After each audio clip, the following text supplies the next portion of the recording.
नमस्कार दोस्तों, स्वागत है आपका जीएस तैयारी चैनल में। दोस्तों, आज के वीडियो लेक्चर में हम 17 अक्टूबर से लेकर 22 अक्टूबर की जो करंट अफेयर्स है उसके एमसीक्यू के माध्यम से उसको जानेंगे। और एमसीक्यू का फर्स्ट पार्ट हो चुका था और ये एमसीक्यू का सेकंड पार्ट है। तो स्टार्ट करते हैं। अंडर 20 वर्ल्ड जूनियर रैपिड शतरंज 2023 के चैंपियन कौन बने हैं? चैंपियन रौनक साधवानी बने हैं। ये ग्रैंड मास्टर बनने वाले चौथे खिलाड़ी हैं जो सबसे कम उम्र के हैं। इनसे पहले 3 लोग सबसे कम उम्र के खिलाड़ी बन चुके हैं ग्रैंड मास्टर, और वर्ल्ड चैंपियनशिप इन्होंने जीती है और उसके बाद वो सर्वोत्तम खिताब ग्रैंड मास्टर मिला है। इनका जन्म 22 दिसंबर 2005 को हुआ है नागपुर में। विश्वनाथन आनंद पहले ग्रैंड मास्टर थे सबसे कम उम्र के।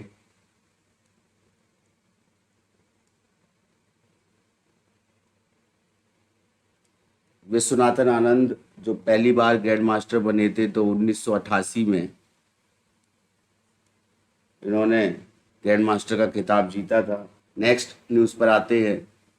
हाल ही में सिद्धार्थ मृदुल किस राज्य के हाई कोर्ट के मुख्य न्यायाधीश बने हैं? सिद्धार्थ मृदुल मणिपुर हाई कोर्ट के चीफ जस्टिस बने हैं और ये वर्तमान में जो चीफ जस्टिस हैं वहाँ के एमवी मुरलीधरन उनका स्थान लेंगे।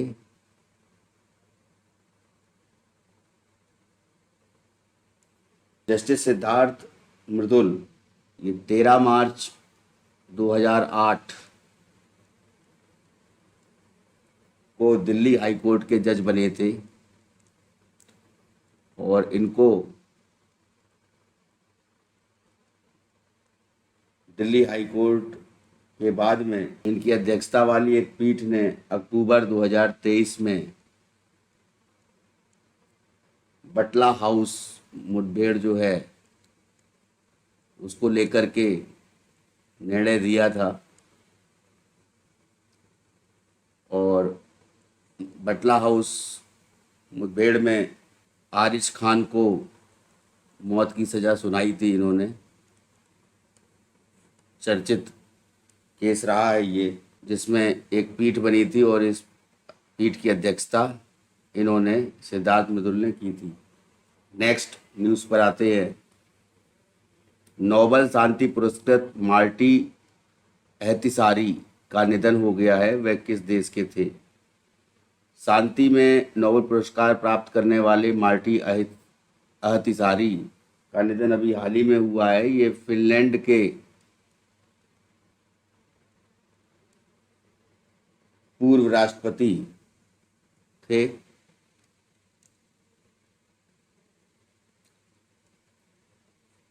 और इनको 2008 में नोबेल शांति पुरस्कार से सम्मानित किया गया था।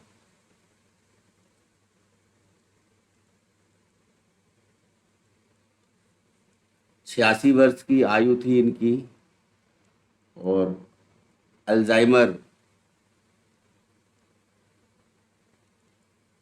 रोग होने की वजह से इनका निधन हुआ।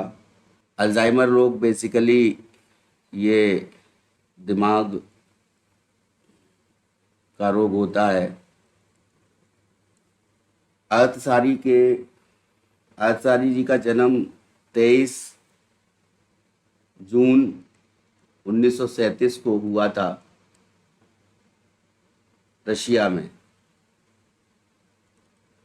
और रशिया का एक शहर है वायबॉर्ग, वहाँ पर इनका जन्म हुआ था। 87 से लेकर के 1987 से लेकर के 1991 तक ये यूनाइटेड नेशंस के अंडर सेक्रेटरी जनरल रहे थे।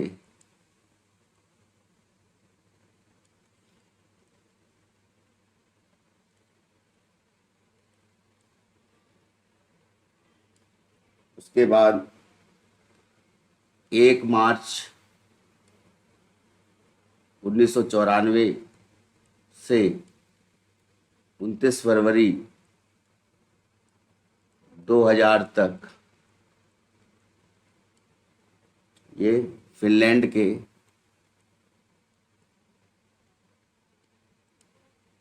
टेंथ प्रेसिडेंट रहे थे।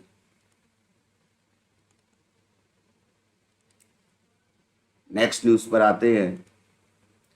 हाल ही में मनोहर सिंह गिल का निधन हुआ है और वह भारत के किस संवैधानिक पद पर रह चुके थे। मनोहर सिंह गिल ये मुख्य चुनाव आयुक्त रहे थे। इनका निधन अभी हाल ही में हुआ है। ये पूर्व मुख्य चुनाव आयुक्त थे और कांग्रेस के नेता रहे हैं। ये 86 वर्ष की उम्र में इनका निधन हुआ है। 1996 से लेकर के 2001 तक मुख्य चुनाव आयुक्त रहे थे ये भारत के।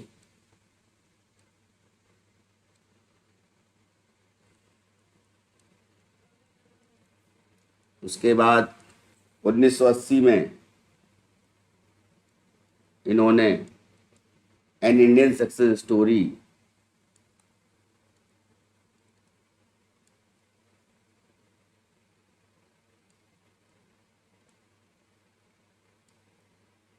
Agriculture and cooperatives agriculture and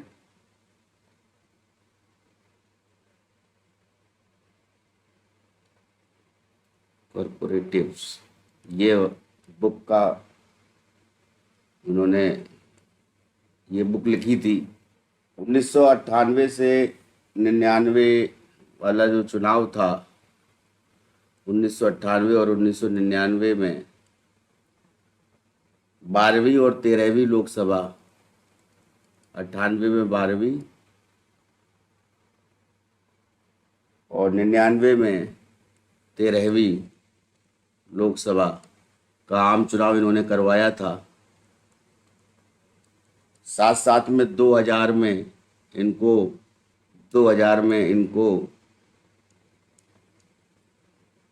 Padma Vibhushan से सम्मानित किया गया था।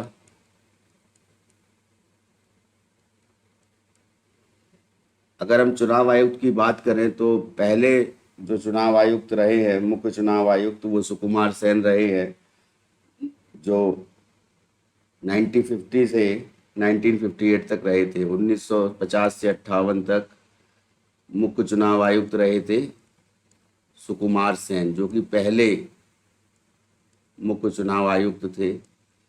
और एक चीज़ और मैं बताना चाहूँगा कि एक क्वेश्चन अभी हाल ही में पूछा जाता है एग्ज़ाम्स में, और ये पूछा गया है कि ऐसा कौन सा पद है जिसमें कोई महिला जिस पर नहीं बैठी है, मतलब महिला द्वारा सम्मानित नहीं किया गया है वो पद।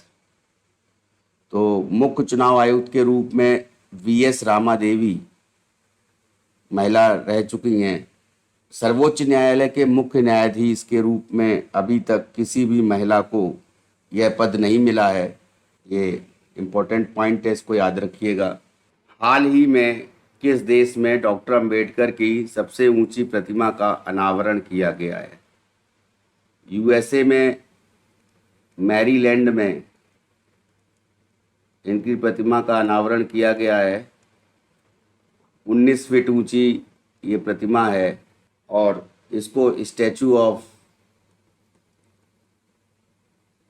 इक्वलिटी नाम दिया गया है।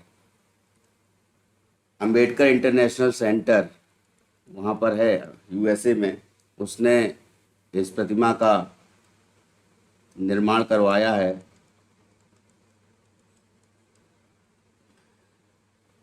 इस संस्था ने स्टैचू ऑफ इक्वलिटी के मूर्तिकार जो है वो राम सुतार हैं।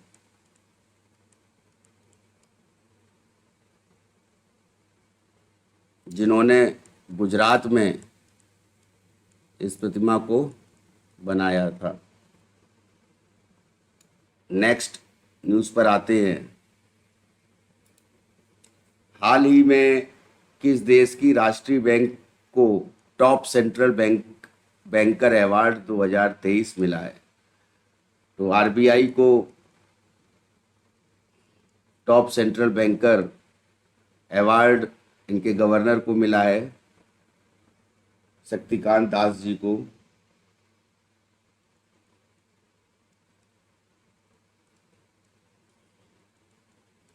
ये award, top central banker award जो है, ये ग्लोबल अवार्ड है।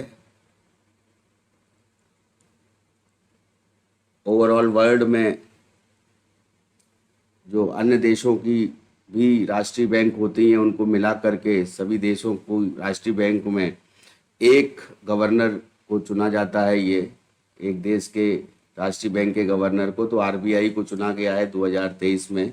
इनके गवर्नर शक्तिकांत दास जी को ये अवार्ड मिला है और इसमें इनकी रेटिंग जो है वो आरबीआई की रेटिंग A+ दी गई है। और इसमें दास जो है, ये शक्तिकांत दास, इनके अलावा स्विट्जरलैंड के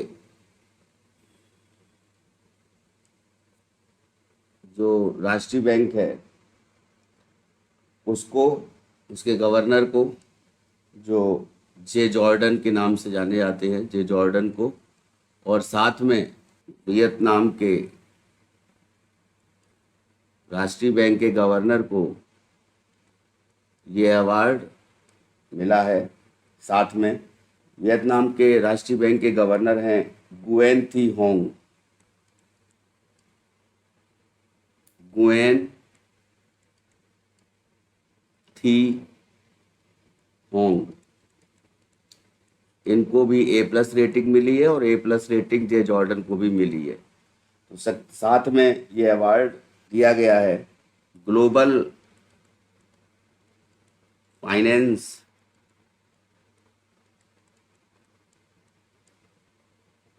के द्वारा हर साल ये अवार्ड दिया जाता है। और इसमें सेंट्रल बैंक की जो रिपोर्ट होती है उसको, उस रिपोर्ट के आधार पर ये अवार्ड दिया जाता है। और ग्लोबल फाइनेंस अवार्ड ये 1994 से दिया जा रहा है। अभी तक इसमें 101 बैंकों को ग्रेड दिया गया था इस वर्ष 2023 में, जिसमें से हमारे आरबीआई के गवर्नर शक्तिकांत दास जी को टॉप सेंट्रल बैंकर अवार्ड से सम्मानित किया गया।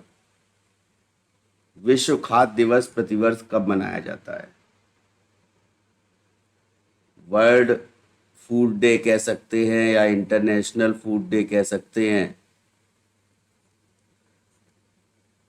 ये 16 अक्टूबर को हर वर्ष मनाया जाता है और इस दिन को भूख से पीड़ित लोगों के लिए जागरूकता फैलाने का उद्देश्य से ये मनाया जाता है। और 2023 में इसकी थीम पूछी जाती है एग्जाम में, तो 2023 में इसकी theme water is life.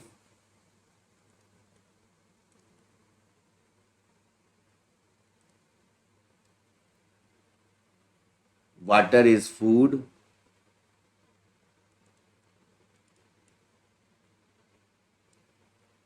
Leave no one behind, leave no one behind. ये इसकी थीम इस वर्ष की रखी गई है। कहने का अर्थ है जल ही जीवन है, जल ही भोजन है, किसी को भी पीछे ना छोड़ें। ठीक है, नेक्स्ट न्यूज़ पर आते हैं। न्यूजीलैंड की नवनिर्वाचित प्रधानमंत्री कौन चुने गए हैं? न्यूजीलैंड के जो नवनिर्वाचित प्रधानमंत्री क्रिस्टोफर लक्सन को चुना गया है और इन्होंने अपना जीवन यापन बहुत संकट में काटा है आइसक्रीम और डिओड्रेंट विक्रेता रहे हैं ये। आइसक्रीम और डिओड्रेंट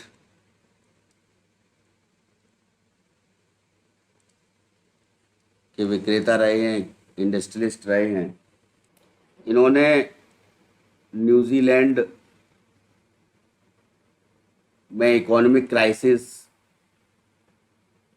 को कम करने के लिए और जो जीवन यापन संकट है उसके साथ साथ जो हाई इन्फ्लेशन रेट रहा है न्यूजीलैंड में, उसको रिड्यूस करने के लिए ये एक नेता के रूप में उभरे। और इन्होंने जो है साथ में जो बता रहे, जैसे मैं बता रहा हूँ कि इकोनॉमिक क्राइसिस को इन्होंने कम किया है और साथ साथ सरकारी खर्च को भी इन्होंने कम करने में मदद की है। इन्होंने कम करने में अपना योगदान दिया है। नेक्स्ट न्यूज़ पर आते हैं। स्किल इंडिया ने रिटेलर स्किल डेवलपमेंट प्रोग्राम के लिए किसके साथ साझेदारी की है?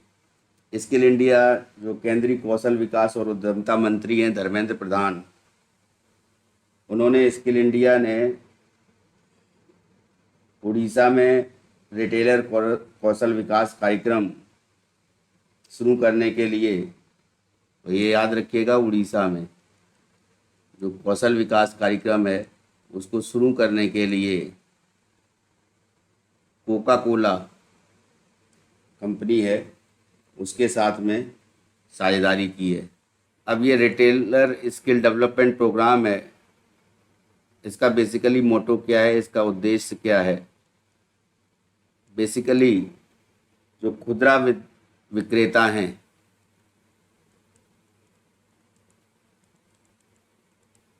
उन खुदरा विक्रेताओं के कौशल को बढ़ाने के लिए पहली चीज़, और दूसरी जो है वो किस तरीके से उनकी क्षमता का निर्माण किया जाए, उसके लिए ये retailer skill development program launch किया गया है स्किल इंडिया की तरफ से। और इसके लिए 3 वर्ष का टेन्योर लिया गया है। 3 वर्ष में खुदरा विक्रेताओं को कौशल युक्त बनाना है। और करेंटली अगर बात करें तो खुदरा विक्रेताओं को स्किल इंडिया पोर्टल के माध्यम से 14 डेज का ट्रेनिंग प्रोवाइड करने का प्लान है। और टोटल जो खुदरा विक्रेता हैं भारत में वो 1,40,00,000 हैं। तो 1,40,00,000 खुदरा विक्रेताओं को का जो कौशल निर्माण है वो करना है और साथ में उनकी क्षमता का बढ़ाना है। और साथ साथ में इनको 14 डेज़ की जो है ट्रेनिंग ये दी जाएगी, प्रोवाइड की जाएगी। और कोका कोला के साथ स्किल इंडिया ने इसी के लिए ये साझेदारी की है। उड़ीसा में ये कौशल विकास कार्यक्रम आयोजित किया गया जिसके माध्यम से ये जानकारी प्रदान की गई। नेक्स्ट न्यूज़ पर आते हैं। किस केंद्रीय मंत्री ने ईवी रेडी इंडिया डैशबोर्ड को लॉन्च किया है? ईवी रेडी इंडिया डैशबोर्ड, इसके बारे में जानते हैं। तो जैसा कि हम लोग को पता है कि केंद्रीय विद्युत और नवीकरणीय ऊर्जा के मंत्री हैं आर.के. सिंह। इन्होंने ईवी रेडी इंडिया डैशबोर्ड का शुभारंभ किया है और एक वेबसाइट लॉन्च की है, EV ready india.org।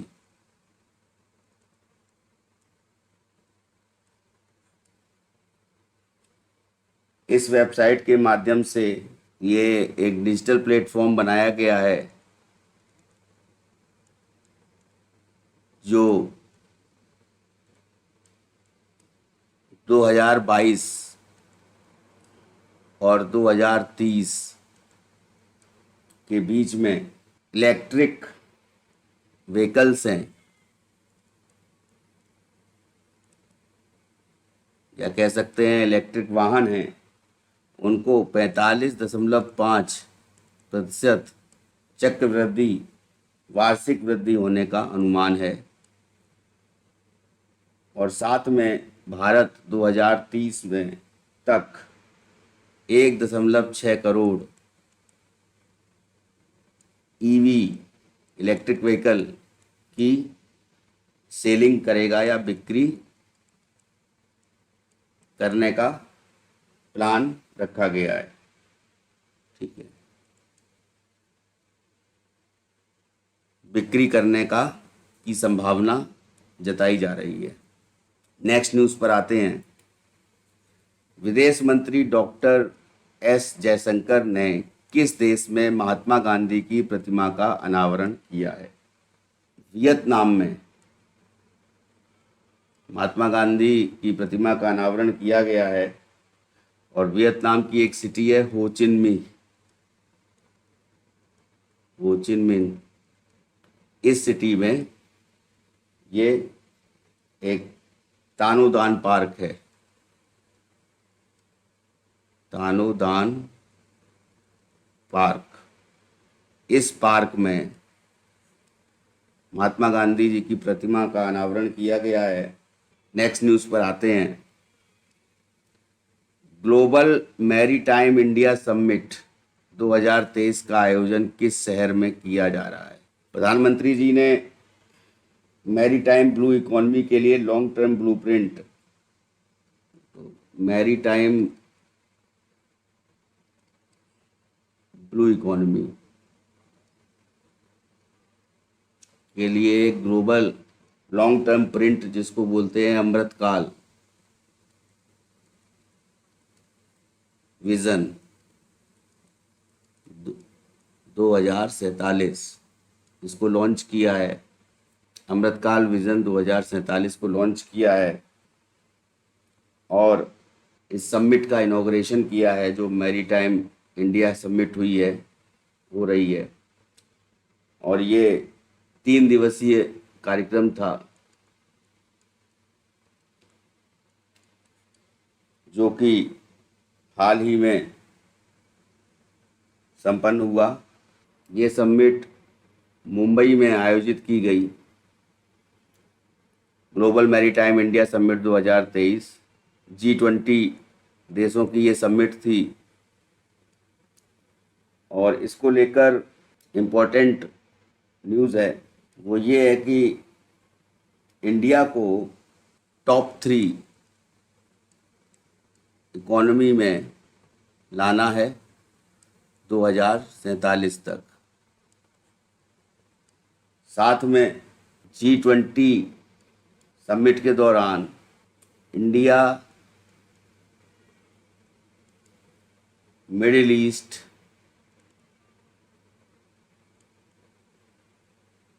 Europe economic corridor के लिए सहमति बनी है कि ये एक India middle east Europe economic corridor, ये एक सड़क का निर्माण किया जाएगा। जिस तरीके से कुषाण काल में सिल्क रूट हुआ करता था, तो सिल्क रूट के माध्यम से जो व्यापार हुआ करता था यूरोप के साथ में इंडिया का, ठीक उसी तरह से इस कॉरिडोर को, इकोनॉमिक कॉरिडोर को बनाने के लिए सहमति बनी है G20 देशों में। और इसमें ये क्या है कि एक तरह से जो ग्लोबल बिजनेस है उसको आगे ले जाना है, और साथ में ये जो ब्लूप्रिंट अमृतकाल विजन 2047 है, उसमें जो इम्पोर्टेंट उद्देश्य जो है उसका, वो बंदरगाह हैं जितने भी, उनकी सुविधाओं को बढ़ाना है, और साथ में टिकाऊ प्रथाओं को बढ़ावा देने के लिए और अंतर्राष्ट्रीय सहयोग को सुविधाजनक बनाने के लिए ये अमृतकाल विजन 2047 लॉन्च किया गया है। साथ में इस योजना के तहत 23,000 करोड़ रुपए की परियोजनाओं का भी इनॉग्रेशन किया गया है। नेक्स्ट न्यूज़ पर आते हैं। रक्षा मंत्रालय ने INS ब्यास के मिड लाइफ अपग्रेड के लिए किसके साथ समझौता किया है? रक्षा मंत्रालय ने कोच्चि में स्थित कोचीन शिपयार्ड लिमिटेड है उसके साथ 313.42 करोड़ रुपए वाली लागत के समझौते पर हस्ताक्षर किया है। इससे INS ब्यास के को अपग्रेड करने और सशक्त बनाने के लिए कार्य किया जाएगा।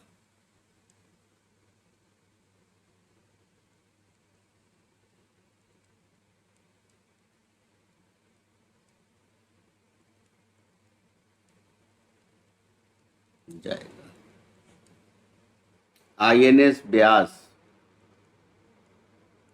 ये पहला युद्धपोत होगा जो भाप से न चलकर डीजल से चलने वाला युद्धपोत होगा भारत का, और नौसेना में ये शामिल किया जाएगा और इसमें आधुनिक हथियार का भंडारण होगा और लड़ाकू क्षमता जो है इसकी 2026 तक भारतीय नौसेना के सक्रिय बेड़े में ये शामिल किया जाएगा। नेक्स्ट न्यूज़ पर आते हैं। हाल ही में किस राज्य में विशेष बाघ सुरक्षा बल STPF यानी स्पेशल टाइगर प्रोटेक्शन फोर्स के गठन को मंजूरी दी है? ये अरुणाचल प्रदेश में स्पेशल टाइगर प्रोटेक्शन फोर्स का गठन किया जा रहा है STPF का, और इसमें 336 नियमित पदों का सृजन किया जाएगा। और एक्चुअली में ये स्पेशल टाइगर प्रोटेक्शन फोर्स जो है ये नेशनल टाइगर कंजर्वेशन जो अथॉरिटी है NTCA, इसको 50 करोड़ रुपए प्रोवाइड किए गए हैं स्पेशल टाइगर प्रोटेक्शन फोर्स को गठित करने के लिए। और टोटल ये जो फोर्स होगी ये 13 टाइगर रिजर्व्स है इंडिया में, उनमें ये तैनात की जाएगी। 13 टाइगर रिजर्व्स में जो मेजर टाइगर रिजर्व्स हैं वो हैं नंबर 1 बांदीपुर हम जानते हैं कर्नाटक में है। उसी प्रकार से दूसरा है महाराष्ट्र में पेंच है, तदोबा है,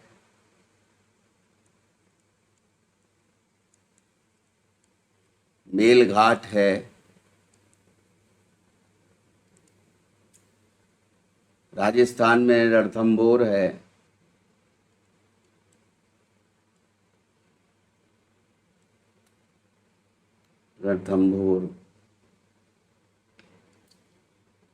उसी तरह से सिमलीपाल है उड़ीसा में,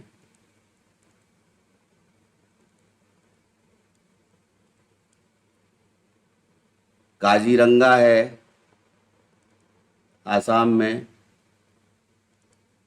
ये 6 टाइगर रिजर्व्स में ये स्टार्ट किया जाएगा पहले। उसके बाद ये जो 13 टाइगर रिजर्व्स में होना है इस प्रोटेक्शन फोर्स का गठन, उसमें से इन 6 टाइगर रिजर्व्स में पहले किया जाएगा। उसके बाद जो है इसको स्टार्ट किया जाएगा बचे हुए टाइगर रिजर्व्स में। और 60% जो असिस्टेंस प्राप्त होगा वो सेंट्रल गवर्नमेंट से प्राप्त होगा, यानी 60% जो पूंजी होगी वो सेंट्रल गवर्नमेंट से दी जाएगी। अब ये प्रोटेक्शन फोर्स का बेसिकली एसटीपीएफ का उद्देश्य क्या होगा? तो पहला जो है बेसिकली कि बाघों के आवासों में सुरक्षा प्रदान करना और साथ में उनको संरक्षण को बढ़ावा देना।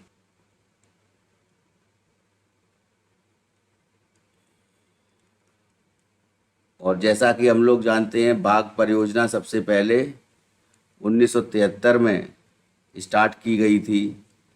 पहली बाघ परियोजना अरुणाचल प्रदेश में 3 बाघ रिजर्व, टाइगर रिजर्व हैं। इन 3 टाइगर रिजर्व में 112 कर्मियों को की एक कंपनी होगी, उसको उनको लगाया जाएगा और साथ में वो उसमें 3 प्लाटून होंगे और 18 अनुभाग होंगे। ये 3 टाइगर रिजर्व अरुणाचल प्रदेश में हैं। तो उसमें नामदफा है, पक्के और कमलांग। नामदफा,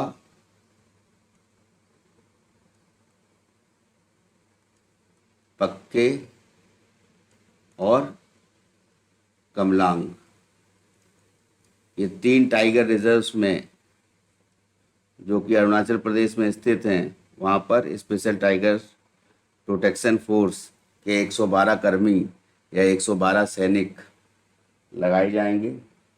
टोटल 336 जो नियमित पद हैं वो बचे हुए पूरा 10 टाइगर रिजर्व्स और हैं, जिसमें ये 6 और कलेक्ट किए गए हैं। तो इसमें भी एसटीपीएफ को लगाया जाएगा।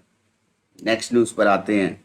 हाल ही में 69वें राष्ट्रीय फिल्म पुरस्कार 2023 का आयोजन कहाँ संपन्न हुआ? ये नई दिल्ली में संपन्न हुआ और इसमें जो बेस्ट फिल्म का award rocketry the Nambi effect को मिला।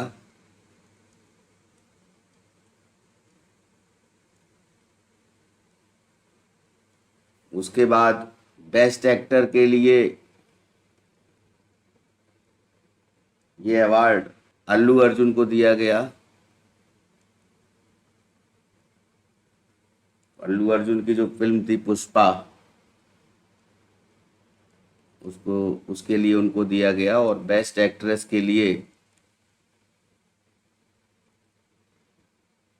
आलिया भट्ट को ये अवार्ड दिया गया। उनकी जो फिल्म थी गंगूबाई काठियावाड़ी, उसके लिए। कृति सेनन को भी बेस्ट एक्ट्रेस का अवार्ड मिला साथ में। और इनकी जो फिल्म थी वो थी मिमी, उसमें इन्होंने किरदार निभाया था, उसके लिए मिला। आलिया भट्ट को गंगूबाई काठियावाड़ी के लिए मिला है। ठीक है। बेस्ट सपोर्टिंग एक्टर के लिए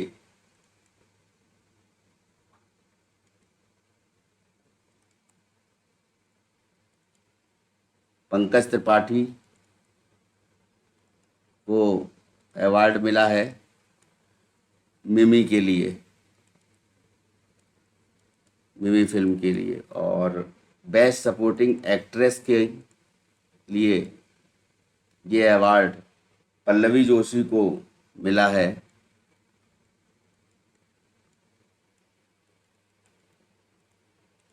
इन्होंने द कश्मीर फाइल्स फिल्म में एक्ट्रेस की भूमिका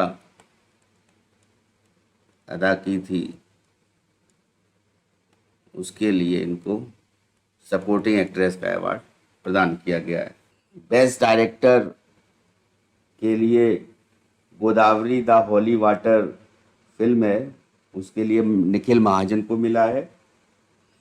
और बेस्ट हिंदी फिल्म और बेस्ट सिनेमेटोग्राफी के लिए ऊधम सिंह फिल्म को ये अवार्ड दिया गया है।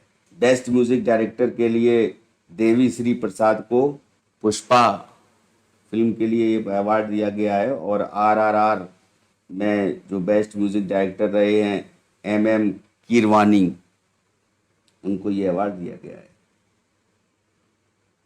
काल भैरव को आरआरआर फिल्म के लिए बेस्ट मेल प्लेबैक सिंगर का अवार्ड मिला है और श्रेया घोषाल को इराविन निजल के लिए बेस्ट फीमेल प्लेबैक सिंगर का अवार्ड दिया गया है।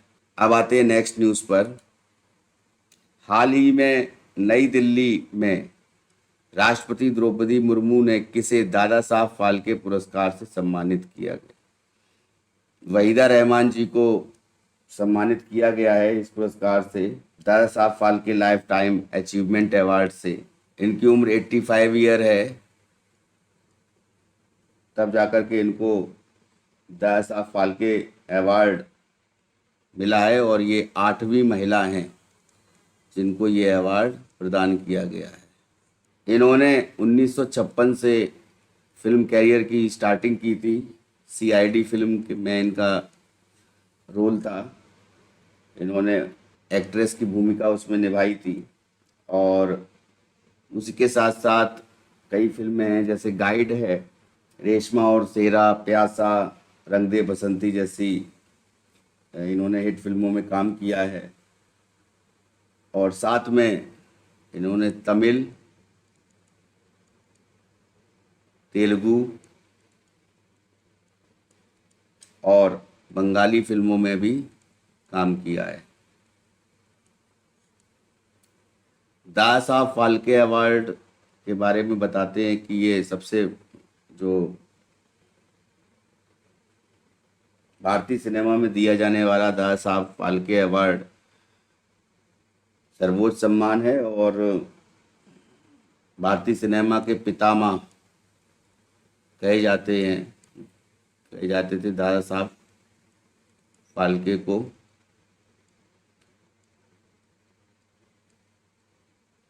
इन्होंने पहली फिल्म डायरेक्ट की थी राजा हरिश्चंद्र, जो 1913 में बनी थी।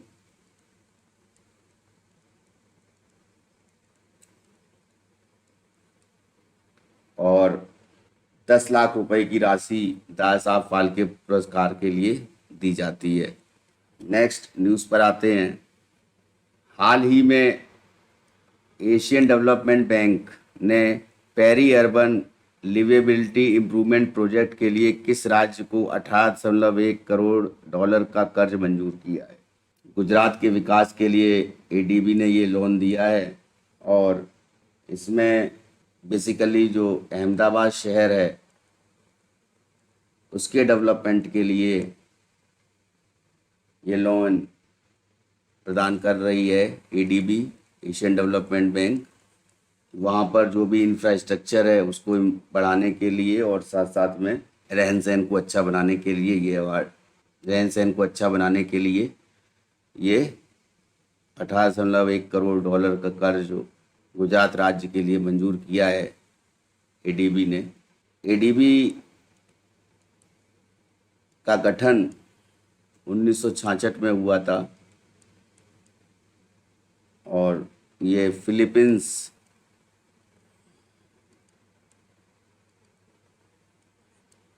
में मांडलू योग शहर में मांडलू योग इस शहर में इसकी स्थापना की गई थी एशियन डेवलपमेंट बैंक की। अब इसमें क्या क्या चीज़ शामिल होंगी इस लोन में, तो गुजरात में अहमदाबाद के विकास के लिए 166 किलोमीटर की जो वाटर नेटवर्क होगा उसको बढ़ाया जाएगा, जल वितरण नेटवर्क, किस तरीके से जल जो है पानी सभी के घरों तक पहुंचाया जाए। ठीक है, उसके बाद साथ साथ में 126 किलोमीटर का climate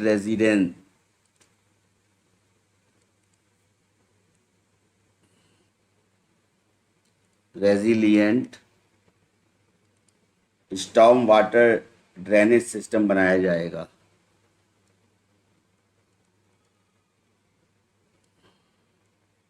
storm water drainage system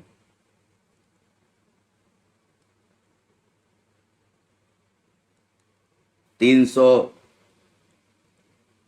kilometre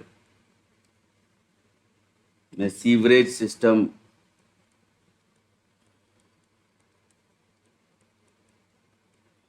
बनाया जाएगा।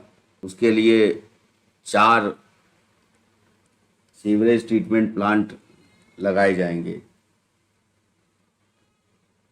साथ साथ में जो सरदार पटेल रिंग रोड है उसके साथ 10 जंक्शनों को भी परियोजना में शामिल किया गया है। महिला स्वयं सहायता समूह जो होते हैं, सेल्फ हेल्प ग्रुप्स, उनके लिए जल आपूर्ति कार्यों में के मैनेजमेंट के लिए ट्रेनिंग दी जाएगी। तो ये सारी चीज़ें इस एडीबी के द्वारा प्रदान किए गए 18.1 करोड़ डॉलर के कर्ज में शामिल हैं। नेक्स्ट न्यूज़ पर आते हैं। पैरा एशियन गेम्स 2023 में भारत सबसे बड़ा सदस्यीय दल भेजेगा, जिसमें कितने एथलीट भाग लेंगे। तो पैरा एशियन गेम्स में ये 17 अक्टूबर को खेल मंत्रालय ने डिक्लेयर किया है। 446 सदस्यीय पैरा दल भेजने की घोषणा की है, जिसमें से जो खिलाड़ी हैं वो 313 एथलीट्स हैं।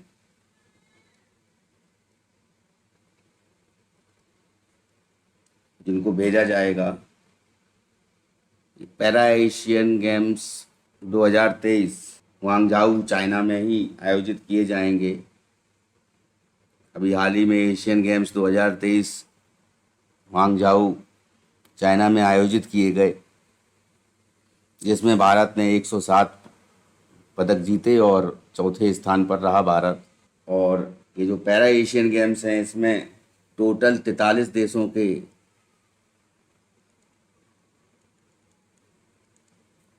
4,000 एथलीट भाग लेंगे।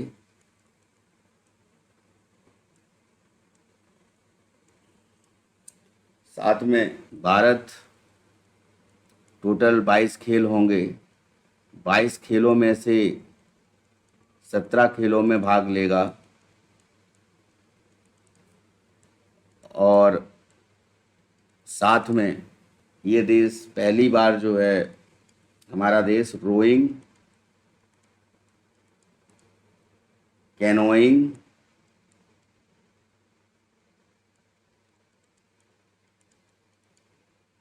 लॉन बॉल,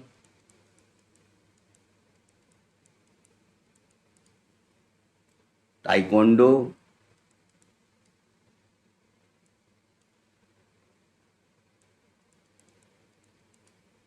और ब्लाइंड फुटबॉल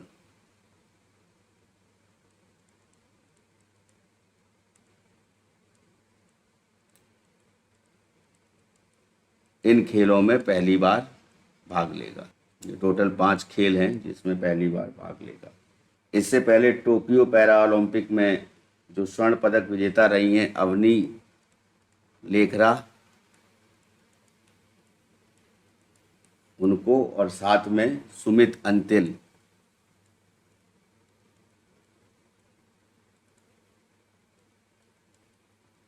इन दोनों लोगों को सबसे बड़े दल का, भारत का जो अब तक का सबसे बड़ा दल है 17 खेलों में जो भाग लेने जा रहा है, उनका नेतृत्व करेंगे ये लोग।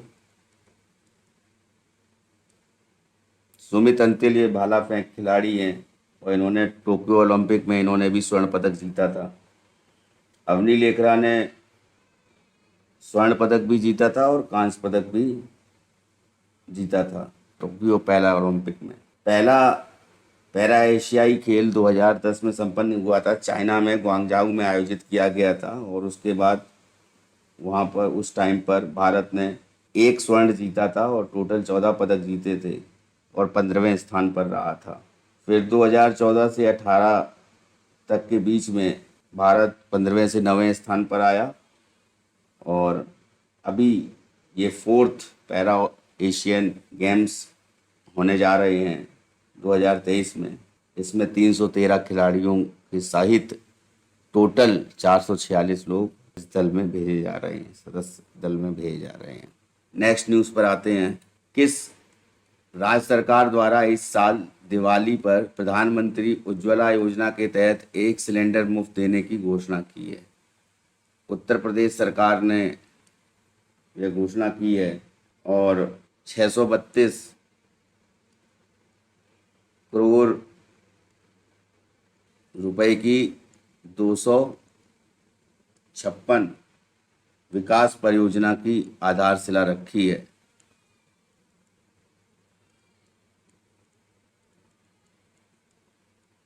आधारशिला।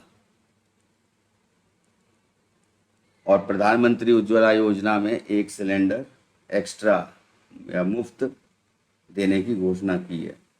प्रधानमंत्री उज्ज्वला योजना के तहत टोटल 300 रुपये सब्सिडी मिलती है एक सिलेंडर पर, तो उसके साथ साथ एक सिलेंडर और मुफ्त देने की बात कही गई है। और प्रधानमंत्री उज्ज्वला योजना का प्रारंभ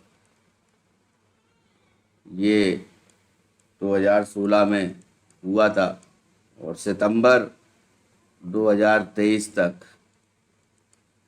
9 करोड़ 60 लाख गैस कनेक्शन प्रदान किए गए हैं अभी तक। और इसमें गैस सिलेंडर के साथ में गैस चूल्हा जो है वो मुफ्त दिया जाता है और ऐसी महिलाएं इसमें आवेदन कर सकती हैं जिनकी आयु 18 वर्ष हो चुकी हो। नेक्स्ट न्यूज़ पर आते हैं। हाल ही में राष्ट्रपति द्रौपदी मुर्मू ने किसे उड़ीसा का राज्यपाल नियुक्त किया है? अभी राष्ट्रपति जी ने 2 राज्य के राज्यपाल को नियुक्त किया है, जिसमें पहले जो हैं वो रघुवर दास हैं। तो रघुवर दास को उड़ीसा का गवर्नर नियुक्त किया है। रघुवर दास ये बीजेपी के लीडर रहे हैं और चीफ मिनिस्टर रहे हैं झारखंड के। और दूसरे जो हैं वो इंद्रसेना रेड्डी नल्लू, इनको त्रिपुरा का राज्यपाल बनाया गया है। ये तेलंगाना से बीजेपी के लीडर हैं, तेलंगाना से बीजेपी के लीडर हैं और वहाँ के राष्ट्रीय अध्यक्ष भी रहे हैं। नेक्स्ट न्यूज़ पर आते हैं। हाल ही में किसे यूनाइटेड नेशंस में जेनेवा में भारत का राजदूत नियुक्त किया गया है? अरिंदम बागची जी को जेनेवा में यूएन का राजदूत नियुक्त किया गया है। अरिंदम बागची ये इंडियन फॉरेन सर्विस 1995 बैच के हैं और ऑफिसर हैं और इन्होंने 2020 में विदेश मंत्रालय के प्रवक्ता का पदभार संभाला था। विदेश मंत्रालय में रहे थे ये। और उसके बाद जो मेजर इन्होंने काम किए हैं वो पूर्वी लद्दाख में सीमा विवाद को इन्होंने द्विपक्षीय सहयोग को चाइना के साथ बढ़ावा दिया है, उसको सीमा विवाद को निपटाया है। दूसरा जो इनका इस काम रहा है वो कोविड-19 के टाइम पर इन्होंने यूएन की अध्यक्षता की थी भारत की तरफ से और G20 समिट की भी अध्यक्षता की थी इन्होंने।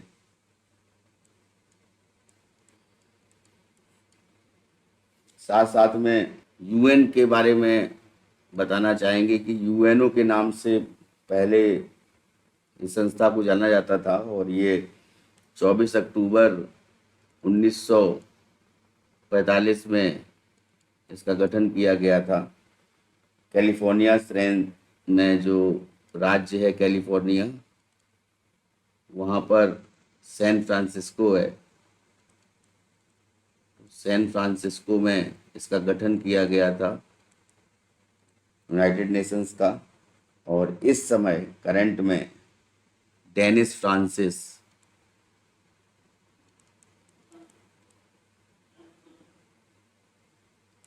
ये चेयरमैन हैं या कह सकते हैं अध्यक्ष हैं, यूएन के 78th चेयरमैन हैं।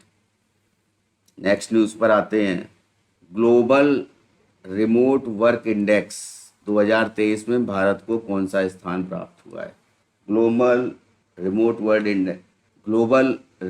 वर्क इंडेक्स में भारत ने 64वां स्थान प्राप्त किया है और 2023 की ये रैंकिंग है। 108 देशों में 64th पोजीशन इंडिया को मिली है।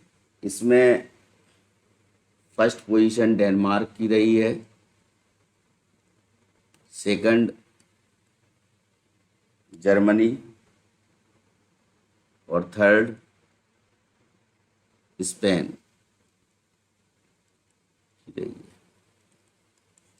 साल 2022 में की लिस्ट की तुलना में अगर हम बात करें कि 2022 में जब ग्लोबल रिमोट वर्क इंडेक्स की रैंकिंग आई थी तब 49th पोजीशन पे था इंडिया, लेकिन अभी जो है ये 2023 में इंडिया की रैंकिंग घट के 64 हो गई है, यानी कहने का नंबर है 15 रैंक नीचे चला गया है इंडिया।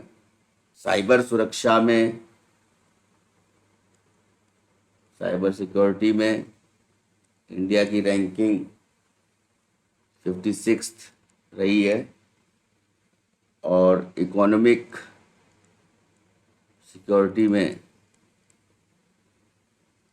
आर्थिक सुरक्षा में 55वीं रैंक रही है, 55th रैंक रही है। साइबर सुरक्षा फर्म है नोड लेयर। साइबर सिक्योरिटी को लेके एक फर्म है नोड लेयर। ये ग्लोबल रिमोट वर्क इंडेक्स हर वर्ष जारी करती है संस्था, और साथ साथ में ये आर्थिक सुरक्षा और डिजिटल और फिजिकल इंफ्रास्ट्रक्चर है, सामाजिक सुरक्षा है, उसका भी आकलन करती है। नेक्स्ट न्यूज़ पर आते हैं। हाल ही में national cooperative exports limited NCEL किस खाद्यान्न का निर्यात करेगा? तो सरकार ने 7 देशों को 10 लाख चावल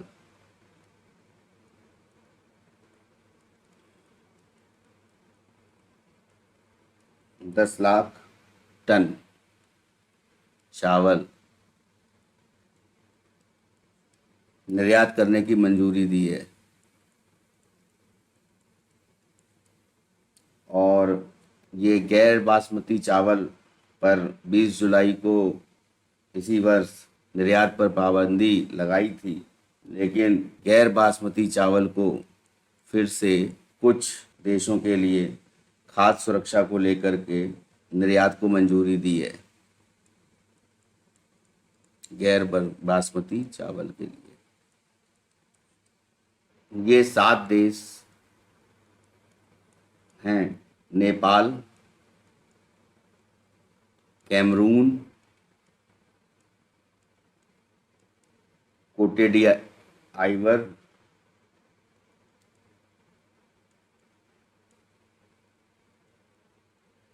गिनी, फिलीपींस,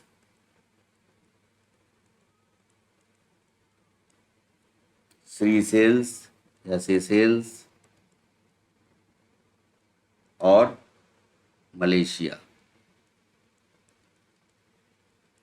इन 7 देशों में गैर बासमती चावल 10 लाख टन चावल निर्यात किया जाएगा, जिसमें अलग अलग देशों को अलग अलग क्वांटिटी प्रदान की जाएगी। NCEL इसकी स्थापना 2002 में की गई थी और इसके माध्यम से खाद्यान्नों का निर्यात किया जाता है इस संस्था के माध्यम से। नेक्स्ट न्यूज़ पर आते हैं। इस वर्ष आयुर्वेद दिवस किस थीम पर आयोजित किया जाएगा? तो आयुर्वेद दिवस ये 11 नवंबर को मनाया जाता है। तो 11 नवंबर को मनाया जाएगा ये धन्वंतरी जी की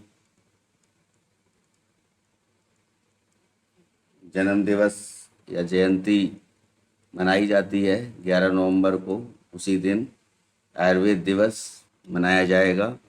धन्वंतरी आयुर्वेद के जन्मदाता थे और 2016 से ये दिवस मनाया जा रहा है लगातार। 100 देश दुनिया भर में इस साल सेलिब्रेट करेंगे इस दिवस को 11 नवंबर को। आयुष मंत्रालय के सचिव हैं वैद्य राजेश कोटेचा।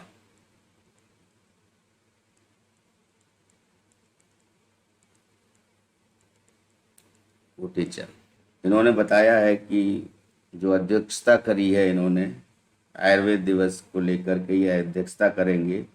उनका उद्देश्य अंतर्राष्ट्रीय स्तर पर आयुर्वेद का प्रचार प्रसार करना और मानव जाति, पशुओं, पौधों और पर्यावरण का कल्याण के लिए वैश्विक परिदृश्य में स्थापित करना है। तो इस बार की थीम अभी तक नहीं बताई मैंने, वन हेल्थ के लिए आयुर्वेद, ये थीम है इस बार की। नेक्स्ट न्यूज़ पर आते हैं। मिशन चंद्रयान 3 पर गतिविधि आधारित वेब पोर्टल अपना चंद्रयान किसने लॉन्च किया है? केंद्रीय शिक्षा एवं कौशल विकास मंत्री हैं धर्मेंद्र प्रधान जी। उन्होंने अपना चंद्रयान नाम का एक वेब पोर्टल लॉन्च किया है। अब ये वेब पोर्टल क्या काम करेगा? तो ये पहली बात तो है कि रंगीन किताबें चंद्रयान को लेकर के इस वेब पोर्टल पे प्रकाशित की जाएंगी। दूसरा चीज़ है ऑनलाइन क्विज चंद्रयान 3 को लेकर के। तीसरा पहेलियाँ। चौथा चित्र निर्माण, ग्राफिक्स, उपन्यास, नॉवेल से संबंधित प्रेरक कहानियाँ भी हैं।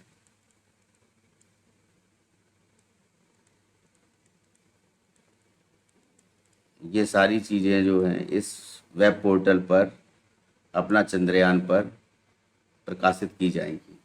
तो इस मंच से छात्रों के बीच सीखने को बढ़ावा दिया जाएगा। सीखना कैसे बढ़ाएं?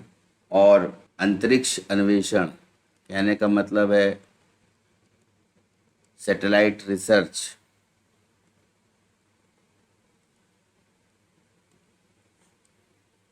उसको भी बढ़ावा दिया जाएगा। और ये जितना भी ये मटेरियल है, रंगीन किताबें, ऑनलाइन क्विज और पहेलियाँ, चित्र निर्माण, ग्राफिक्स, नॉवेल और प्रेरक कहानियाँ, ये सभी जो शिक्षा मंत्रालय के स्कूल शिक्षा और साक्षरता विभाग है उसमें NCERT को ये जिम्मेदारी सौंपी गई है। इसके द्वारा ये विकसित की जाएगी ये वेब पोर्टल। साथ साथ इन सभी ऑनलाइन क्विज या पहेलियाँ, चित्र निर्माण, ये जो भी चीज़ें होंगी, इसमें 70% से अधिक अगर कोई किसी छात्र के अंक आते हैं तो उसको एक सर्टिफिकेट भी प्रदान किया जाएगा। और ये सर्टिफिकेट डिजिटल सर्टिफिकेट होगा।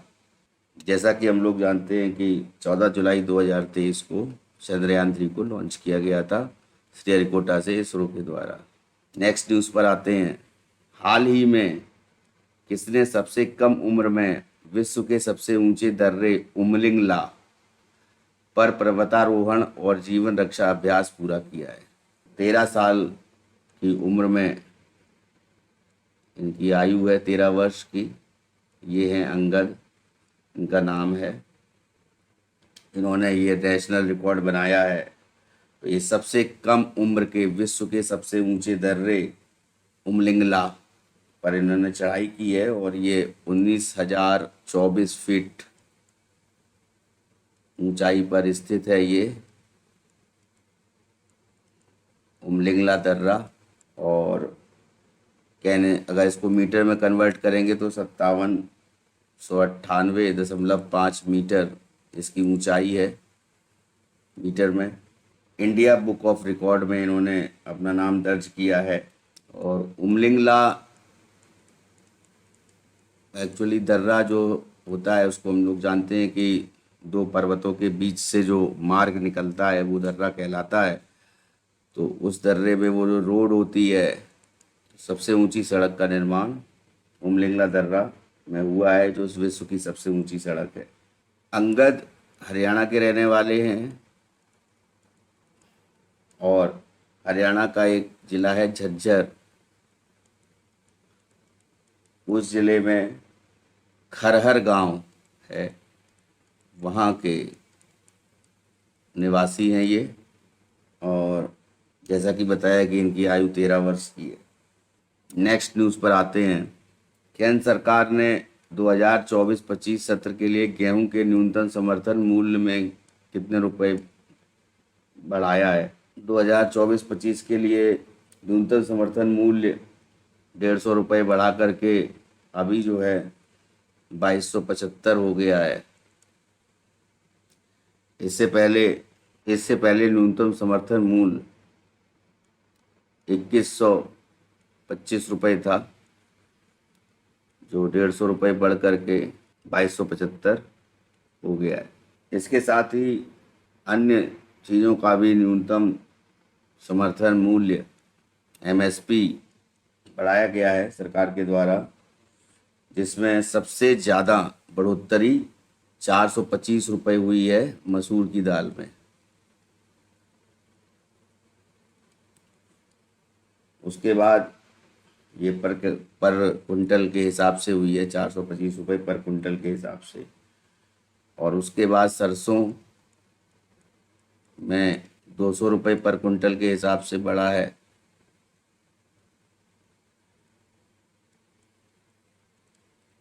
गेहूं के लिए जैसा कि बताया अभी 150 रुपीस पर कुंटल के साथ साथ कुसुम जो है उसमें भी 150 रुपये पर कुंटल के हिसाब से बढ़ाया है, बढ़ोतरी की गई है।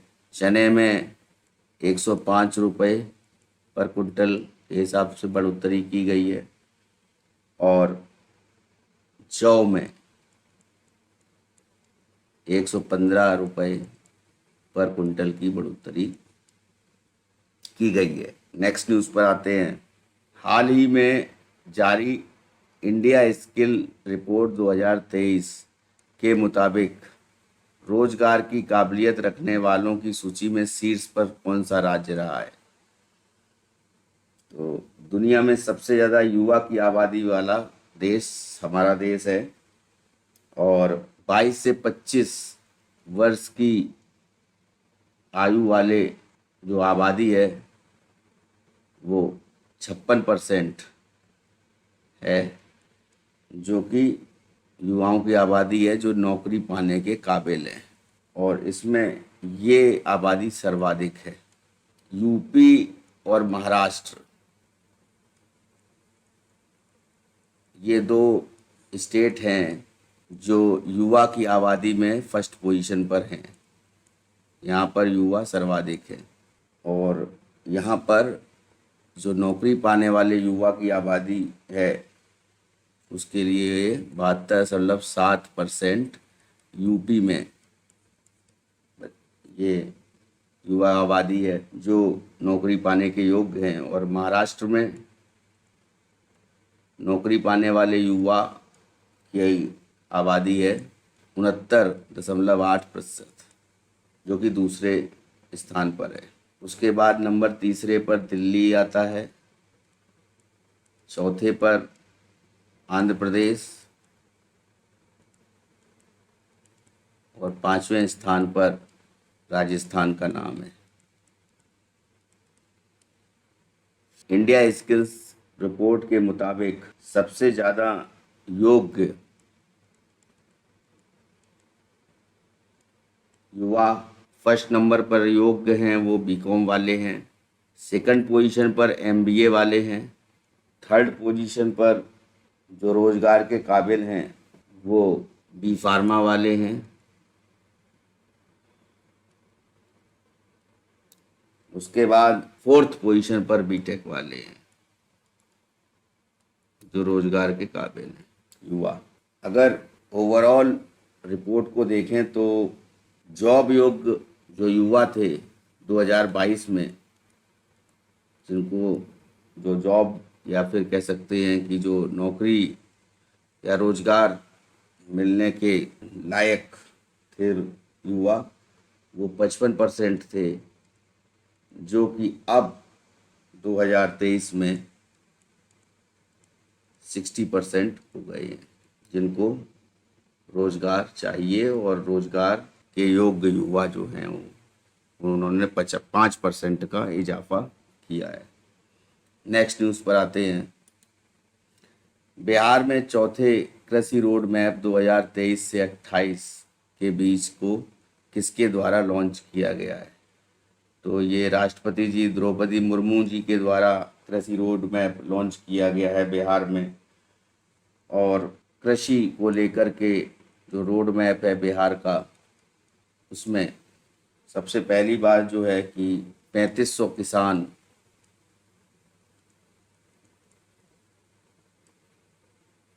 किसानों और 700 जीविका दीदियों के साथ 5000 लोगों को, टोटल 5000 लोगों को, जिसमें 3500 किसान और 700 जीविका दीदियां हैं, इनको आमंत्रित किया गया था। इस कृषि रोड मैप में, चौथे कृषि रोड मैप में आमंत्रित किया गया है, जिसमें महिला किसान भी शामिल हैं। और 2008 से कृषि रोड मैप लगातार बिहार सरकार के द्वारा जारी किया जा रहा है। तो इस बार का जो कृषि रोड मैप है वो 2023 से 2028 तक के लिए 5 वर्षीय जो कृषि रोड मैप है, इसका उद्घाटन या इसको लॉन्च किस जो है वो द्रौपदी मुर्मू जी ने किया है। और इस दौरान टोटल कृषि विभाग के साथ, कृषि जिसमें इंक्लूड रहेगा, उसके साथ 12 अलग अलग विभाग द्वारा योजनाओं पर काम किया जाएगा। इसके साथ ही ये करंट अफेयर्स 17 अक्टूबर से लेकर के 22 अक्टूबर की करंट अफेयर्स को हमने देखा क्वेश्चन के माध्यम से। बहुत बहुत धन्यवाद। ये सेकंड पार्ट था, इसका पहला पार्ट पहले रिलीज़ कर चुके हैं। और अब 23 अक्टूबर से डेली का करंट अफेयर का वीडियो है वो जीएस तैयारी चैनल पर डेली अपलोड किया जाएगा। जीएस तैयारी प्लेटफॉर्म आपको यूपीएससी से लेकर के यूपीपीसीएस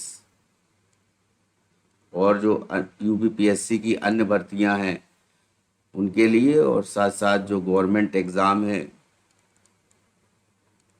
वनडे एग्ज़ाम्स हैं, जैसे एसएससी है या फिर यूपी ट्रिपल एससी से जो कोई जगह निकलती है, या अन्य कोई एग्ज़ाम है, उन सब की तैयारी करवाता है।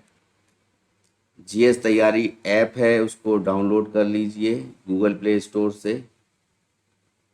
गूगल प्ले स्टोर से जब डाउनलोड कर लेंगे तो उसमें जीएस तैयारी में रजिस्टर हो जाएंगे, तो उसके बाद आपको वहाँ पर स्टडी मटेरियल मिलेगा, दूसरा कोर्सेज मिलेंगे।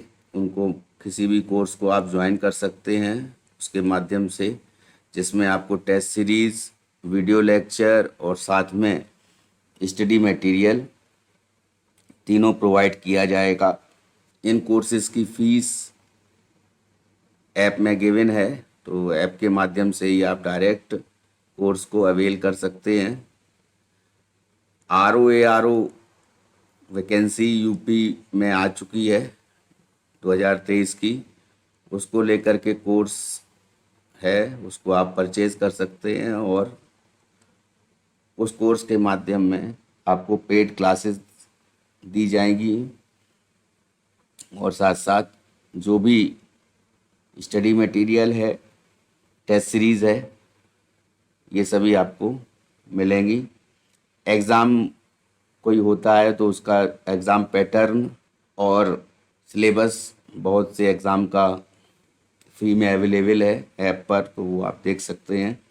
प्रीवियस ईयर पेपर्स भी अवेलेबल हैं डिफरेंट एग्ज़ाम्स के, जिसमें यूपी पीसीएस है, यूपी टेट है, यूपीएससी के भी एग्ज़ाम के प्रीवियस ईयर पेपर आपको मिल जाएंगे। और टेलीग्राम चैनल हमारा है, टेलीग्राम में CS तैयारी 9, इसमें स्पेस नहीं रहेगा कहीं भी, तो ये CS तैयारी 9 के नाम से चैनल है, इसको आप ज्वाइन कर सकते हैं। इंस्टाग्राम और फेसबुक पर भी आप फॉलो कर सकते हैं। डिस्क्रिप्शन में सभी प्लेटफॉर्म हैं, उनके लिंक दिए जा रहे हैं, उनके माध्यम से आप जुड़ सकते हैं। इस वीडियो लेक्चर में इतना ही, बहुत बहुत धन्यवाद। नेक्स्ट वीडियो लेक्चर में हम लोग 23 अक्टूबर की करंट अफेयर्स को क्वेश्चंस के माध्यम से डिस्कस करेंगे और डेली आपको एक वीडियो पर डे का मिलेगा जो करंट अफेयर्स पर होगा, और डेली की जो मेजर करंट अफेयर्स होंगी उनको, जो एग्ज़ाम में आने की जिनकी संभावनाएं ज़्यादा होंगी, उनको आपको बताया जाएगा। तो बहुत बहुत धन्यवाद। नेक्स्ट वीडियो लेक्चर में मिलते हैं।